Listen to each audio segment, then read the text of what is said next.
Make in India के आदरणीय प्रधानमंत्री जी के विजन को ही प्रदेश में बढ़ावा दे रही है।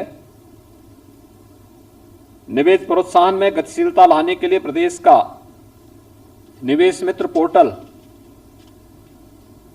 प्रदेश में उद्यमियों को अपनी सेवाएं सफलतापूर्वक प्रदान कर रहा है। यह पोर्टल भारत की सबसे विशाल एवं व्यापक digital single window clearance reform platform में से एक है। प्रदेश सरकार संपूर्ण राज्य में मैन्युफैक्चरिंग केंद्रों की सुविधा के लिए विश्वस्तरीय बुनियादी ढांचे और त्वरित कनेक्टिविटी को विकास सुनिश्चित करा रही है। पूर्वांचल एक्सप्रेसवे तथा बुंदेलखंड एक्सप्रेसवे का निर्माण कार्य वर्तमान में चल रहा है। गोरखपुर लिंक एक्सप्रेसवे में भी कार्य निर्माणाधीन है। ये सभी परियोजनाएं शीघ्र ही पूरी हो जाएंगी। राज्य सरकार ने मेरठ से प्रयागराज तक गंगा एक्सप्रेसवे के निर्माण का भी निर्णय लिया है और यह देश के सबसे लंबे एक्सप्रेसवे में से एक होगा। प्रदेश में लखनऊ, वाराणसी तथा कुशीनगर में अंतर्राष्ट्रीय स्तर के हवाई अड्डे हैं। जेवर एवं अयोध्या में बनने वाले अंतर्राष्ट्रीय हवाई अड्डों को सम्मिलित करते हुए राज्य में अंतर्राष्ट्रीय हवाई अड्डों की संख्या बढ़कर के 5 हो जाएगी। प्रदेश में 2017 में मात्र 4 एयरपोर्ट लखनऊ, वाराणसी, गोरखपुर तथा आगरा क्रियाशील थे तथा कुल 25 गंतव्य स्थान हवाई सेवाओं से जुड़े थे। वर्तमान में 8 एयरपोर्ट लखनऊ, वाराणसी, गोरखपुर, आगरा, प्रयागराज, कानपुर, हिंडन, बरेली क्रियाशील हैं, जिनसे कुल 71 गंतव्य स्थानों के लिए हवाई सेवाएं उपलब्ध हैं। उड़ान योजना के तहत विभिन्न जनपदों में हवाई अड्डों का विकास वर्तमान में कराया जा रहा है। ईस्टर्न डेडिकेटेड फ्रेट कॉरिडोर तथा western dedicated freight corridor Uttar Pradesh से गुजरते हैं। राज्य में दादरी, बोराकी तथा वाराणसी में multi modal logistic transport hub की स्थापना भी वर्तमान में कराई जा रही है। वाराणसी से हल्दिया के बीच देश का पहला राष्ट्रीय जल मार्ग क्रियाशील है।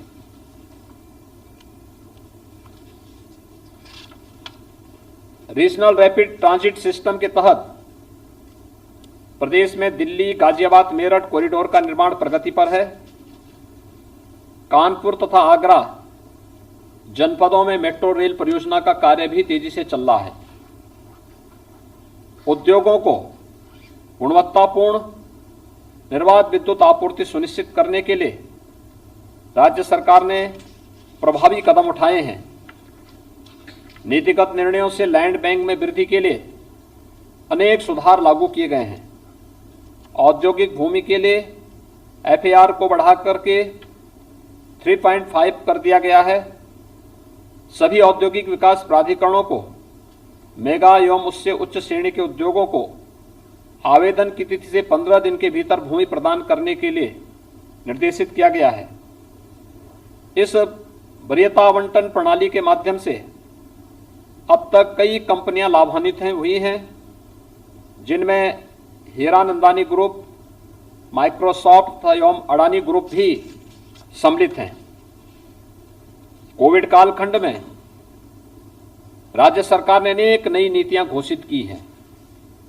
प्रदेश में 250 मेगावाट क्षमता के डाटा सेंटर उद्योग में 20,000 करोड़ रुपए के निवेश के लक्ष्य के साथ डाटा सेंटर नीति 2021।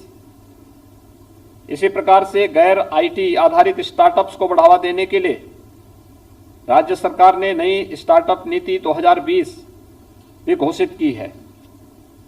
संपूर्ण प्रदेश में electronic system development and maintenance एवं कंपोनेंट निर्माताओं को प्रोत्साहित करने के लिए नई इलेक्ट्रॉनिक नीति के अंतर्गत नवीनीकृत प्लांट और मशीनरी पर स्थिर पूंजीगत निवेश के 40% तक प्रोत्साहन प्रदान करने जैसे नीतिगत निर्णय भी प्रदेश ने लिए हैं। अपराध और भ्रष्टाचार के प्रति राज्य सरकार की जीरो टॉलरेंस की नीति से उत्तर प्रदेश में कानून व्यवस्था का सुदृढ़ीकरण हुआ है।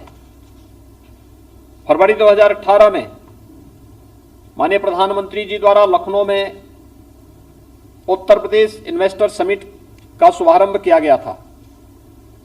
इस अवसर पर माननीय प्रधानमंत्री जी द्वारा डिफेंस इंडस्ट्रियल कॉरिडोर की स्थापना की घोषणा भी की गई थी।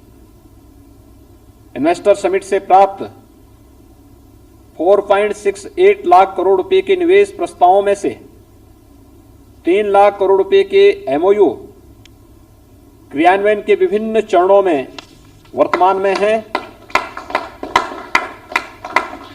आदरणीय प्रधानमंत्री जी की मेक इन इंडिया की संकल्पना को साकार करने में डिफेंस इंडस्ट्रियल कॉरिडोर की महत्वपूर्ण भूमिका है।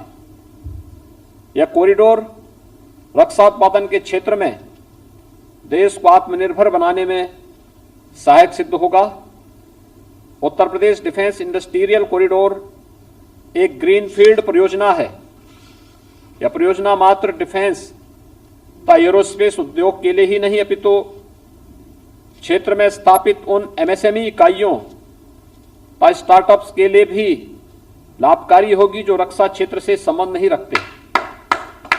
ऐसी इकाइयां तथा स्टार्टअप रक्षा उत्पादन के क्षेत्र में उपलब्ध अवसर को प्राप्त करने के लिए डिफेंस इंडस्ट्रियल कॉरिडोर के माध्यम से रक्षा उत्पादन इकोसिस्टम से जुड़ सकते हैं। उत्तर प्रदेश एमएसएमई क्षेत्र की इकाइयों की संख्या में देश में सर्वाधिक संख्या उत्तर प्रदेश में है।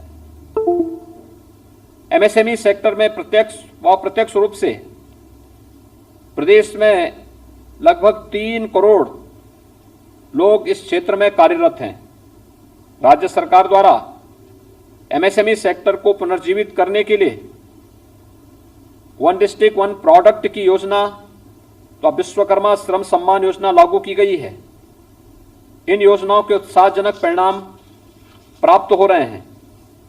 प्रदेश की अर्थव्यवस्था में एमएसएमई सेक्टर के महत्व को देखते हुए राज्य सरकार निरंतर इस सेक्टर को और भी सुदृढ़ कर रही है। वर्तमान सरकार द्वारा बैंकों से समन्वय स्थापित करते हुए अब तक 70,69,000 से अधिक एमएसएमई इकाइयों को 2,17,000 से अधिक धनराशि का ऋण भी उपलब्ध कराया गया है। डिफेंस इंडस्ट्रियल कॉरिडोर में निवेश प्रोत्साहित करने के लिए राज्य सरकार ने उत्तर प्रदेश रक्षा तथा एरोस्पेस इकाई एवं रोजगार प्रोत्साहन नीति 2018 लागू की है। इस नीति को और अधिक आकर्षक बनाने के लिए दिसंबर 2019 में कई महत्वपूर्ण संशोधन भी किए गए हैं। Uttar Pradesh defence industrial corridor में निवेश के प्रोत्साहन के लिए नीतियों के अंतर्गत प्रदान की जा रही अनेक प्रकार की छूट एवं सब्सिडी से उत्तर प्रदेश सरकार देश में एक मार्गदर्शक की भूमिका निभा रही है। Uttar Pradesh defence industrial corridor के तहत आगरा, अलीगढ़, चित्रकूट, झांसी, कानपुर तथा लखनऊ में 6 नोड चिन्हित किए गए हैं। सभी 6 नोड्स में लगभग 1500 हेक्टेयर भूमि अब तक अधिग्रहित की जा चुकी है। इस परियोजना के प्रति निवेशकों एवं उद्यमियों के उत्साह को देखते हुए हमने यह निर्देश दिया है कि जहां पर भूमि की मांग अधिक है वहां भूमि का क्रय भी किया जाए। अलीगढ़ नोड में सड़क, बिजली एवं पानी की सुविधा विकसित करने की प्रक्रिया गतिमान है। अलीगढ़ नोड में लगभग 74 हेक्टेयर भूमि अधिग्रहित की गई है, जिसका लगभग पूर्ण रूप से आवंटन 19 इकाइयों में हो चुका है, जिसके माध्यम से लगभग 1500 करोड़ रुपए का निवेश प्रदेश में संभावित है। अलीगढ़ नोड का शिलान्यास अगस्त 2021 में प्रस्तावित है। Uttar Pradesh defence industrial corridor के विकास में माननीय प्रधानमंत्री जी तथा माननीय रक्षा मंत्री जी का निरंतर मार्गदर्शन प्राप्त हो रहा है। फरवरी 2020 में उत्तर प्रदेश की राजधानी लखनऊ में आयोजित डिफेंस एक्सपो का 11वां संस्करण सफलतापूर्वक आयोजित किया गया, जो अपने आप में एक यूनिक इवेंट था। डिफेंस एक्सपो 2020 अपनी श्रेणी का अब तक का सबसे बृहद एवं सफलतम आयोजन रहा है। इसके माध्यम से डिफेंस इंडस्ट्री से जुड़े दुनिया के प्रतिष्ठित उद्यमियों, कंपनियों एवं निवेशकों को राज्य के डिफेंस इंडस्ट्रियल कॉरिडोर की विस्तृत जानकारी मिली है। राज्य सरकार उन्हें अवगत कराने में सफल रही है कि उत्तर प्रदेश में भारत का सबसे बड़ा एमएसएमई का बेस उपलब्ध है। उत्तर प्रदेश सरकार उनके निवेश को सुरक्षित रूप से बढ़ावा देने के लिए पूरी तरह प्रतिबद्ध है और ease of doing business ranking में उत्तरोत्तर सुधार लाने के लिए निरंतर कार्य कर रही है। डिफेंस एक्सपो के आयोजन से रक्षा उद्योग व एरोस्पेस सेक्टर में उत्तर प्रदेश में भारी निवेश को बल मिला है। Uttar Pradesh defence industrial corridor के तहत अभी तक 41 अनुबंध किए गए हैं, जिनमें से 23 निवेशक कंपनियों के साथ 50,000 करोड़ रुपए के निवेश के एमओयू डिफेंस एक्सपो 2020 के दौरान हस्ताक्षरित भी हुए हैं। भारत सरकार के उपक्रम OFB, HAL तथा BL के द्वारा आने वाला 5 वर्षों में 2317 करोड़ रुपए के निवेश की घोषणा की गई है। OFB तथा HAL द्वारा लगभग 820 करोड़ रुपए के निवेश किया जा चुका है। इसके अलावा PTC, MKU तथा भारत फोर्स जैसी निजी कंपनियों ने भी 1200 करोड़ रुपए के से अधिक के निवेश के प्रावधानित किया है। रक्षा मंत्रालय, भारत सरकार तथा उत्तर प्रदेश सरकार ने डिफेंस टेस्टिंग इंफ्रास्ट्रक्चर स्कीम के अंतर्गत डिफेंस कॉरिडोर में प्रयोगशालाएं स्थापित करने का निर्णय लिया है। इससे उद्योग जगत को, MSME इकाइयों को तथा स्टार्टअप को टेक्नोलॉजी परीक्षण, प्रोटोटाइपिंग, डिजाइन और डेवलपमेंट में सुविधा होगी। कॉमन फैसिलिटी सेंटर की स्थापना के लिए देश की अग्रणी संस्थाओं से वार्ता की प्रक्रिया अंतिम चरण में है। इन प्रतिष्ठानों में टाटा टेक्नोलॉजी, सीमेंस और दसाल्ट सिस्टम शामिल हैं। यह हमारे लिए गौरवपूर्ण है कि प्रदेश के डिफेंस इंडस्ट्रियल कॉरिडोर से भारतीय नौसेना का जुड़ाव है। गत वर्ष भारतीय नौसेना तथा डिफेंस इंडस्ट्रियल कॉरिडोर की कार्यदायी संस्था यूपीडा के मध्य एक MOU हस्ताक्षरित हुआ है। राज्य सरकार ने IIT BHU तथा IIT कानपुर में सेंटर ऑफ एक्सीलेंस स्थापित किए हैं, जो भारतीय नौसेना के साथ मिलकर कार्य करेंगे। सेंटर ऑफ एक्सीलेंस इंडस्ट्रीज और एकेडमियन के बीच समन्वय स्थापित करते हुए उद्यमियों एवं निवेशकों की जरूरतों के अनुरूप तकनीकी समाधान भी उपलब्ध कराएंगे। राज्य सरकार द्वारा इन संस्थाओं को अनुसंधान एवं विकास के लिए अग्रिम ग्रांट की प्रथम किस्त दी जा चुकी है। द्वितीय किस्त हेतु प्रस्ताव विचाराधीन है। आदरणीय प्रधानमंत्री जी ने आत्मनिर्भर भारत के अपने विजन में इनोवेशन और स्वदेशीकरण पर बल दिया है। इसके दृष्टिगत यह सेंटर ऑफ एक्सीलेंस महत्वपूर्ण योगदान करेगा। मुझे पूर्ण विश्वास है कि समिट के माध्यम से उपयोगी सुझाव प्राप्त होंगे, जो आदरणीय प्रधानमंत्री जी की भावना के अनुरूप रक्षा उत्पादन के क्षेत्र में भारत को आत्मनिर्भर बनाने की दिशा में उपयोगी सिद्ध होंगे।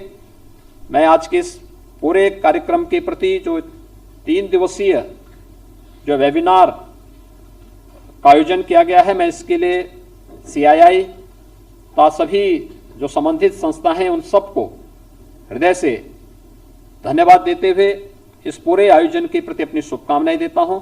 धन्यवाद। जय हिंद।